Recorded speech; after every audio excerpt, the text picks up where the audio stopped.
drip tank. One evening, Percy was bringing empty stone trucks from the harbour. He was tired from his quarrel with Thomas and wanted to be friends again. He had had a good day and was feeling extra pleased with himself.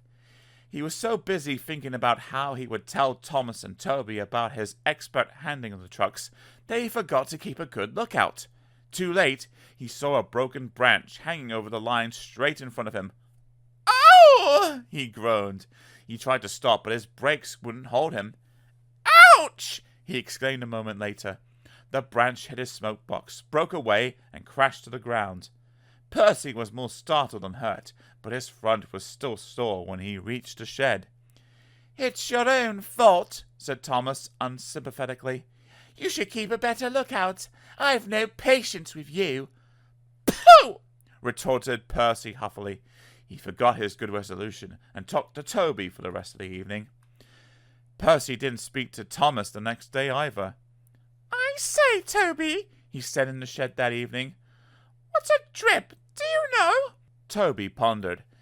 "It's when rain comes through a hole in your cab, and fireman hasn't got time to mend it," he decided at last. "That's silly," objected Percy. "I had a boy on the platform call his friend one this afternoon. I'm sure he couldn't have come through a hole in my cab," he added earnestly. Thomas was tired of being ignored. "That's different," he interrupted loftily.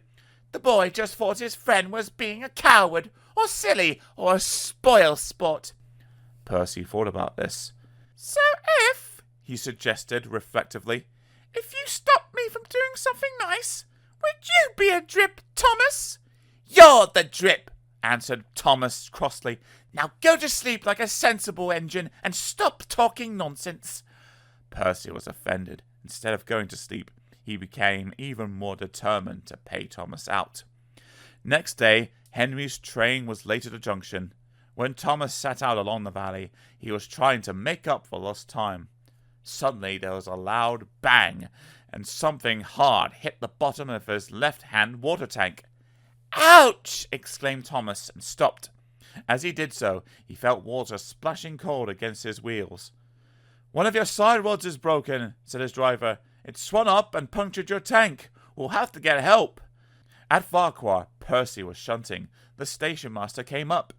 "Leave those trucks, please, Percy," he said. "Thomas has got a hole in his water tank. There's water dripping everywhere, and he can't get home on his own." Percy was still cross with Thomas. "I won't go," he said. "Thomas called me a drip. Let him jolly well stay there and drip himself." "But what about Annie and Clarabelle and the passengers?" reminded Percy's driver. "Do they deserve to stay out all night too?" Percy was sorry at once.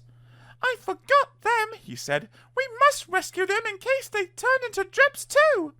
He hurried away. He found Thomas near the river. Everyone was glad to see him, and the passengers thanked him for coming. "I'm sorry I was rude," said Thomas, as Percy helped him back to the shed. "That tank of mine turned me into a bigger drip than we expected, didn't it? Can we be friends again, please?" Percy was delighted to agree.